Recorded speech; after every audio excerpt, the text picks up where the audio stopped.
গত পরশুদিন গ্রামীণ ব্যাংকের চেয়ারম্যান ওনার উপব্যবস্থাপনা পরিচালককে দিয়ে দুদকে একটি মামলা দায়ের করেন ডক্টর মোহাম্মদ ইউনূসের বিরুদ্ধে অভিযোগ দায়ের করেন। অভিযোগটি তদন্তের জন্য উনি দুদকে জমা দিয়েছেন এবং একটা প্রেস বিজ্ঞপ্তি দিয়েছেন, সেটা আপনারা জানেন।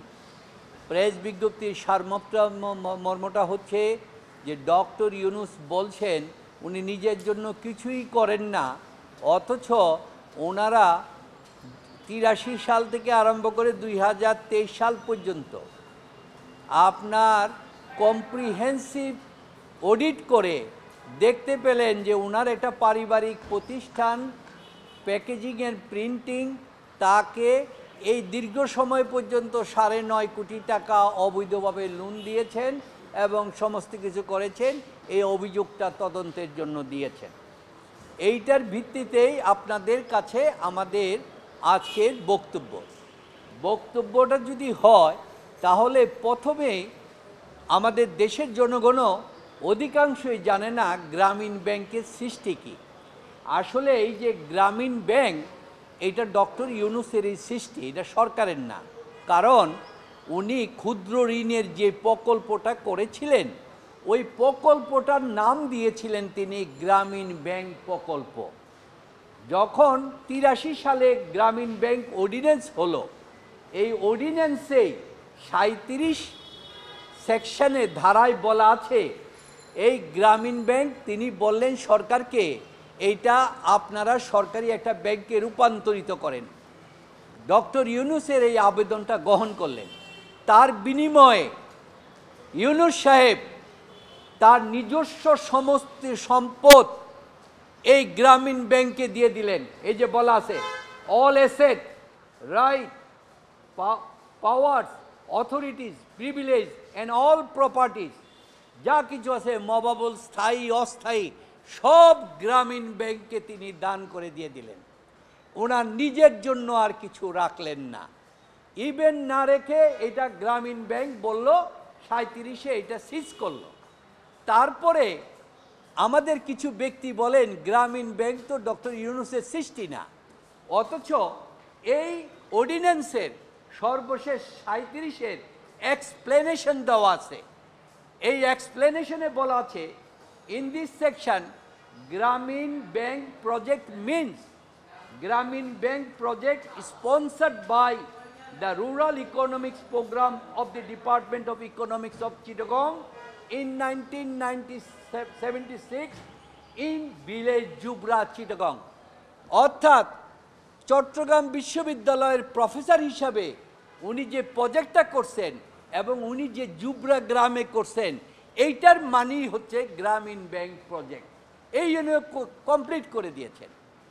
এখন এই গ্রামীণ ব্যাংকটা যখন করা হলো, এই গ্রামীণ ব্যাংকের কর্মসূচিটা হলো দরিদ্র ভূমিহীন তাদেরকে ঋণ সহায়তা দেওয়া। আর এই ঋণ রিকভারি হচ্ছে সাপ্তাহিক ভিত্তিক, না হলে তাদের ঋণটা খরচ হয়ে যায়, পরে দিতে পারে না। এইটা ছিল তার দায়িত্ব। তখন এই 89 সালে দেখা গেল যে গ্রামীণ ব্যাংকের বিস্তার ব্যাপক হয়ে গেল। তখন ওই কাগজে কলমে রেখে আর এটা সম্ভব হচ্ছে না।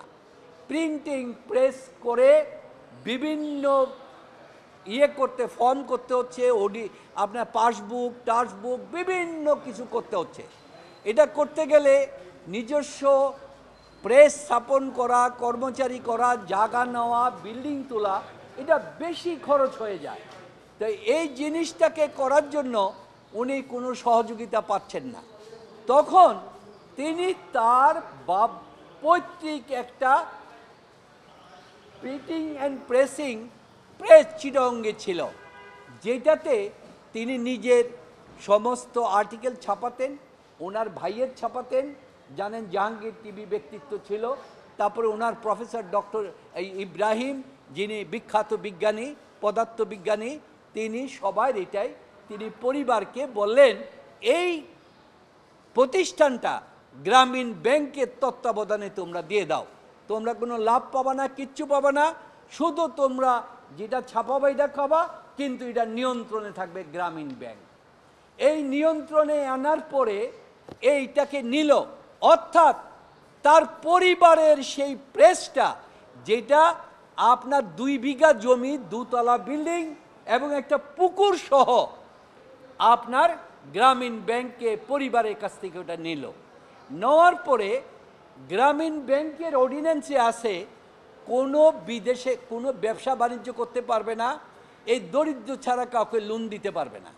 ফলে আপনার এইখানে প্রশ্নটা হলো, একটা সোশ্যাল ভেঞ্চার ক্যাপিটাল ফান্ড বিদেশি দাতা সংস্থার পক্ষ থেকে গ্রামীণ ব্যাংক ডক্টর ইউনূস এটা ব্যবস্থা করে তাদেরকে এই যে কাজগুলি করানোর জন্য একটা লোন দিলেন। এই লোনটা দিয়ে বললেন যে সামান্য লোন দিলেন, লোনটার বিনিময়ে তোমরা এই এত কাজ সমস্ত কিছু করা হোক। এইটা গ্রামীণ ব্যাংকের টাকা না, ওনারা এসে মামলা করলেন গ্রামীণ ব্যাংক থেকে বলে লোন দিছে। গ্রামীণ ব্যাংকের তো লোন দেওয়ার ক্ষমতা নাই, এবং বলেছেন ডক্টর ইউনূস নিজে ক্ষমতা অপব্যবহার করে এই কাজ করছেন। অথচ গ্রামীণ ব্যাংক অর্ডিন্যান্স বলছে যে আপনার 19-এর ইতে বলছে যে ম্যানেজমেন্ট গরিব জনসাধারণের জন্য সমস্ত ম্যানেজমেন্ট গ্রামীণ ব্যাংক কোনো প্রতিষ্ঠানে নিতে পারবে, এবং সেখানে বলছে এইটা generally doing all such act things এটা করতে পারবেন। তো এইটাও কিন্তু আইন মোতাবেক। এখন ডক্টর ইউনূসের বিরুদ্ধে একের পর এক মামলা করে যখন কোনো ব্যবস্থা করতে পারছেন না, ওনারা বললে 40 বছর সাধনা করছেন, মিনিস্ট্রির হাই পাওয়ার কমিটি করছেন এবং অডিট টিম করছেন। এই ডক্টর ইউনূসের বিরুদ্ধে মাত্র বলে আপনার 9 কোটি 40 বছরে বলে 9.5 কোটি টাকার ডিফালকেশন পেয়েছেন, যে লোনটাকে মওকুফ করে দিয়েছেন। কিন্তু গ্রামীণ ব্যাংক কোনো লোন দেয় নাই, লোন দিয়েছে বিদেশি দাতা সংস্থা। সেইটা ম্যানেজমেন্ট চুক্তি করে তিনি চালিয়েছেন। পরবর্তীতে আরেকটা সোশ্যাল বিজনেস গ্রামীণ সামগ্রী 2015 সাল থেকে তারা এটার দায়িত্ব নেয়।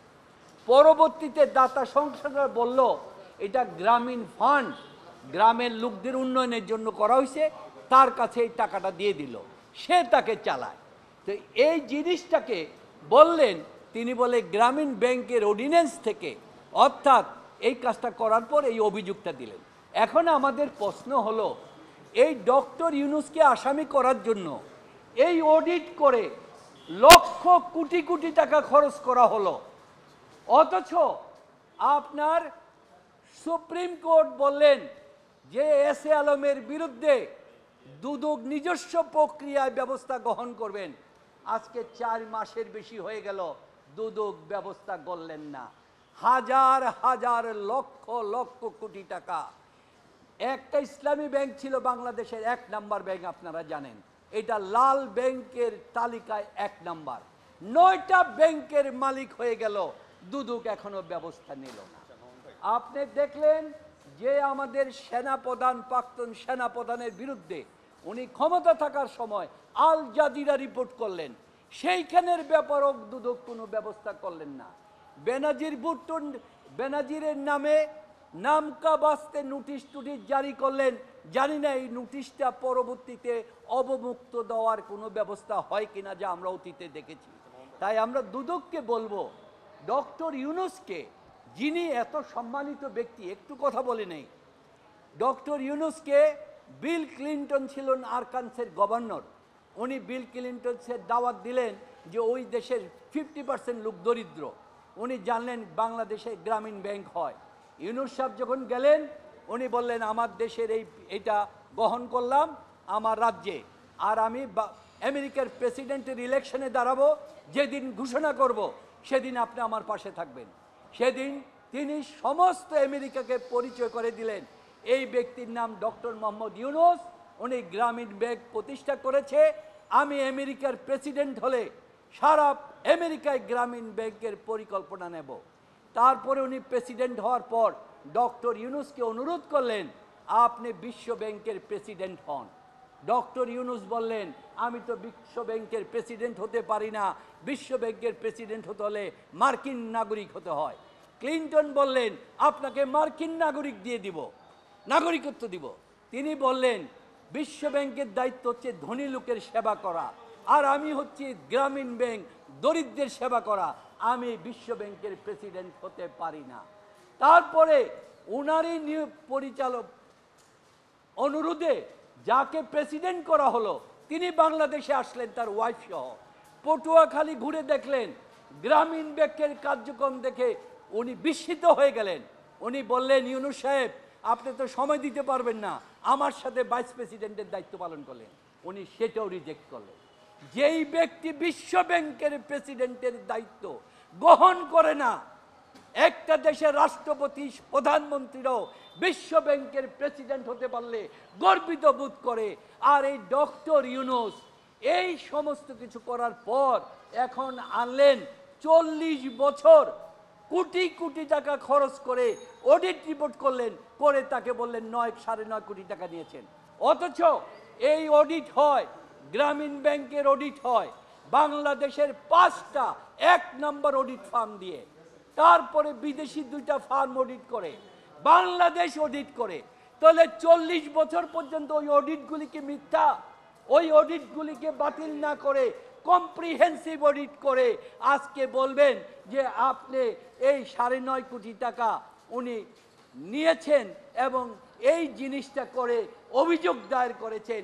এইভাবে হেনস্থা এবং করে বাংলাদেশের ভাবমূর্তিকে সারা বিশ্বে বিনষ্ট করে দিচ্ছে। এতে আমাদের কোনো লাভ। সোশ্যাল ভেঞ্চার ক্যাপিটাল ফান্ড এটার সাথে কি গ্রামীণ ব্যাংকের সম্পর্ক নেই? না, গ্রামীণ ব্যাংক দাতা সংস্থাদের মাধ্যমে এই ব্যবস্থাটা করে দিয়েছে ডক্টর ইউনূস। তার সারা বিশ্বে তার যে পরিচিতি, এই কারণে আজকে 10 বছর যাবত ডক্টর ইউনূসের কোনো কাগজপত্র কোনো অফিস গ্রহণ করে না, রিসিভ করে না। ফার্মে দিলেন রিসিভ করে না। 2011 সালে তাকে বের করে দেওয়া হলো। তাহলে আজকে 24 বছর পরে এসে এটা করে। আপনাদের আমরা একটা কাগজ দিয়েছি, আপনার জানুয়ারি 3-11-তে আপনার প্রধান সম্পাদক bd24.com এই ব্যাপারে প্রশ্ন করেছে। 2011 সালে উত্তর দেওয়া হয়েছে, এটা আপনাদের কাছে দিয়ে দিয়েছি, সমস্ত কিছু ব্যাখ্যা করা হয়েছে। তারপরে এটা তো নতুন একটা আবিষ্কার না, হঠাৎ একটা নতুন আবিষ্কার করে দেখা গেল। অর্থাৎ ইউনূসের জিনিসটাকে সামনে এনে বর্তমান বেনজির, আজিজ এবং এই যে আমাদের যে এসএফ আলম, এই সমস্তগুলিকে পিছনে ফেলে দেওয়ার একটা চক্রান্ত ছাড়া আর কিছু না। কথাটা বলতে যাচ্ছেন যে এই জিনিসটা গ্রামীণ ব্যাংক কোনো লোন না, দেয়নি, তার ক্ষমতাই নাই, তাহলে তাদের ইয়াটাই ভিত্তিহীন।